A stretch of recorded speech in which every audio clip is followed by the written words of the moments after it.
మహిళలు కొంచెం సమయం కేటాయించి వీటిని వినండి. ఇంటిలో ప్రతి ఇల్లాలు తెలిసే తెలియక కొన్ని తప్పులు చేస్తూ ఉంటారు. ఆ తప్పుల వలన సంపాదన వృద్ధి చెందదు, డబ్బు వృధాగా ఖర్చు అవుతుంది. ఆ తప్పులేమిటో తెలుసుకుందాం. వీడియో చూసే ముందు జై శ్రీరామ్ అని కామెంట్ చేయండి. 1.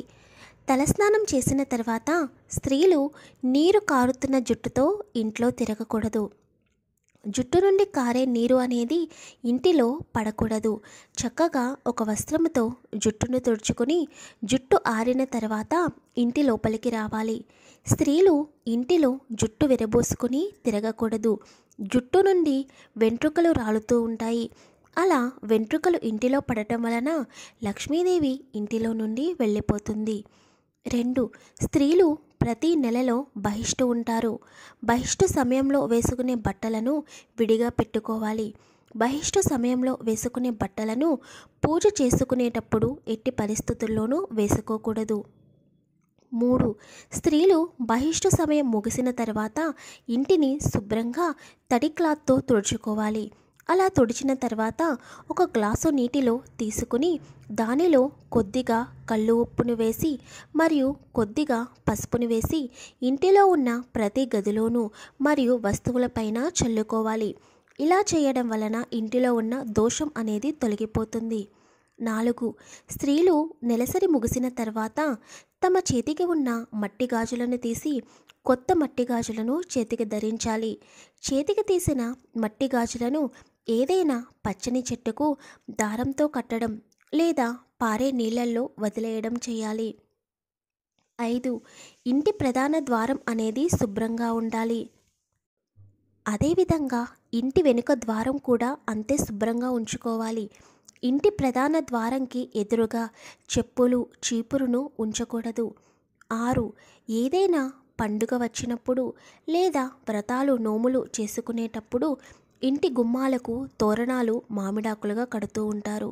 అవి ఎండిపోయిన తర్వాత కూడా వాటిని అలాగే వదిలేస్తారు. మామిడి ఆకులు పచ్చగా ఉన్నంత వరకు వాటిని ఉంచి పచ్చదనం పోతున్నప్పుడు వాటిని గుమ్మం నుండి తీసేయాలి. ఎండిపోయిన తోరణాలు ఇంటి గుమ్మానికి ఉండకూడదు. 7. చీపిరిని ఈశాన్య దిక్కులో ఉంచకూడదు. అదేవిధంగా చీపురును ఎప్పుడూ కూడా నిలబెట్టకూడదు. 8. శనివారం రోజున ఎవరైనా నూనెను లేదా నూనెతో చేసిన వస్తువులను ఇచ్చినా తీసుకోకూడదు. అదేవిధంగా నువ్వులతో చేసిన వస్తువులను కూడా శనివారం రోజున ఎవరు ఇచ్చినా కూడా తీసుకోకూడదు. శనివారం రోజున నూనెను దుకాణం నుండి కొనుక్కొని ఇంటికి తెచ్చుకోకూడదు. 9. ఆడవారు ఉదయం నుండి సాయంత్రం వరకు ఇంటిలో నైటీ వేసుకుని తిరగకూడదు. అలా తిరగడం వలన ఇంటిలో నుండి లక్ష్మీదేవి వెళ్ళిపోయి దరిద్ర దేవత తిష్ట వేసుకుని కూర్చుంటుంది.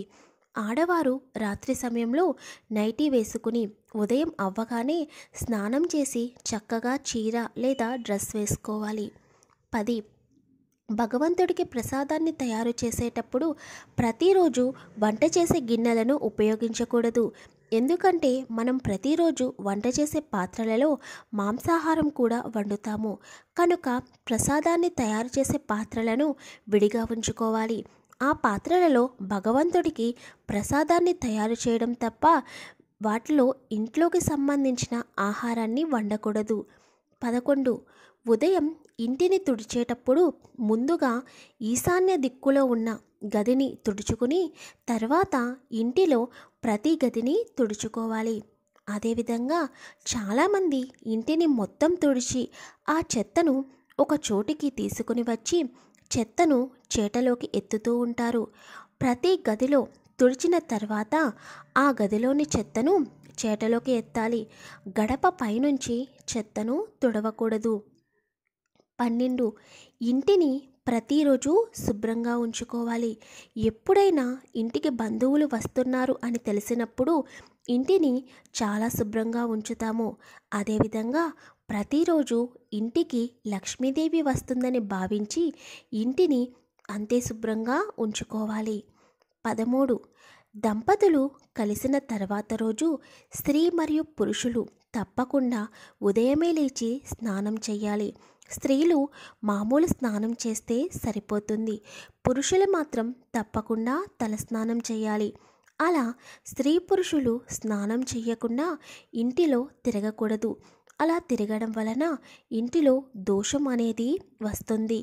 ఆడవారు తప్పకుండా ఉదయమే లేచి స్నానం చేసిన తర్వాత మాత్రమే వంటగదిలోకి వెళ్ళాలి. 14.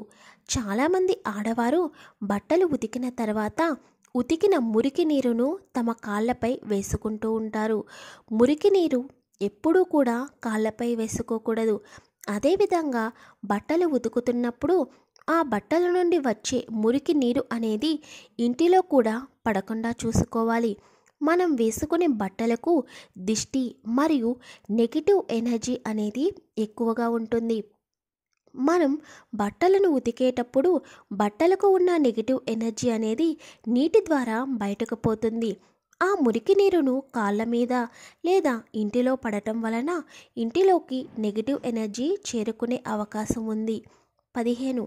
వంటకు ఉపయోగించిన మసి క్లాత్ను 2 రోజులకు ఒకసారి చక్కగా సబ్బు సర్ఫుతో ఉతుక్కోవాలి. అలాగే భగవంతుడికి వండినప్పుడు ఉపయోగించే మసి వస్త్రమును విడిగా ఉంచుకోవాలి. ఎందుకంటే ఇంటిలో మాంసాహారం వండేటప్పుడు దానికి సంబంధించిన నూనె లేదా కూర అనేది మసి క్లాత్కు అంటుకోవచ్చు. భగవంతుడికి ఎప్పుడు కూడా నైవేద్యం శుచిగా శుభ్రతతో చేయాలి. 16. పూజ చేసుకునేటప్పుడు నైటీ వేసుకుని ఎప్పుడు కూడా పూజ చేసుకోకూడదు. 17. ఆడవారు రాత్రి సమయంలో చేతికి గాజులు, చెవి కమ్మలు, మెడలో నల్లపూసలు తీసేస్తూ ఉంటారు. అలా చేయకూడదు.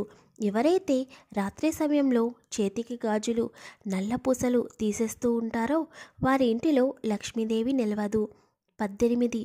చాలామంది ఆదివారం ఇంటిలో మాంసాహారాన్ని వండిన తర్వాత సోమవారం నాడు అదే గ్యాస్ స్టవ్ మీద నేరుగా భగవంతుడికి ప్రసాదాన్ని తయారు చేస్తూ ఉంటారు. ఎప్పుడైనా ఇంటిలో మాంసాహారం వండిన తర్వాత తప్పకుండా గ్యాస్ స్టవ్ను శుభ్రం చేసుకోవాలి. భగవంతుడికి ప్రసాదాన్ని తయారు చేసేటప్పుడు గ్యాస్ స్టవ్ శుభ్రం చేసుకుని స్టవ్కి చక్కగా పసుపు రాసి బొట్టు పెట్టి ఒక కర్పూరం బిళ్ళను స్టవ్ మీద పెట్టి వెలిగించి తర్వాత ప్రసాదాన్ని తయారు చేయాలి. 19.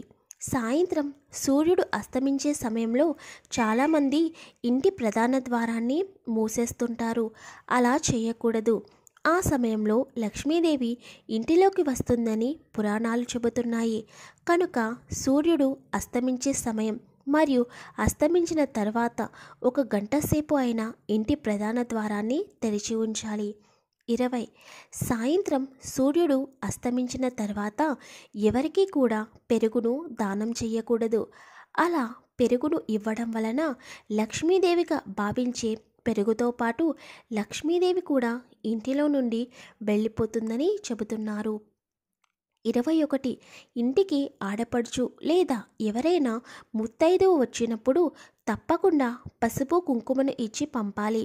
కుదిరిన వారు ఒక జాకెట్ ముక్కను కూడా తాంబూలంగా ఇవ్వవచ్చు. 22. ఆడవారు తలస్నానం చేసిన తర్వాత జుట్టు అనేది తడిగా ఉన్నప్పుడు నుదుటన కుంకుమ బొట్టు పెట్టుకోకూడదు. చక్కగా జుట్టు ఆరిన తర్వాత జడ వేసుకుని అప్పుడు నుదుటన కుంకుమ బొట్టు పెట్టుకోవాలి. 23. ఇంటి లోపలికి దుష్టశక్తులు రాకుండా ఉండాలంటే ఆడవారు ప్రతి గదిలోనూ రాళ్ళ ఉప్పులో కొద్దిగా పసుపు కుంకుమ వేసి ఒక మూలన ఉంచడం వలన ఇంటిలోకి నెగిటివ్ ఎనర్జీ అనేది ప్రవేశించదు. ప్లీజ్ వీడియోని లైక్ చేసి షేర్ చేయండి.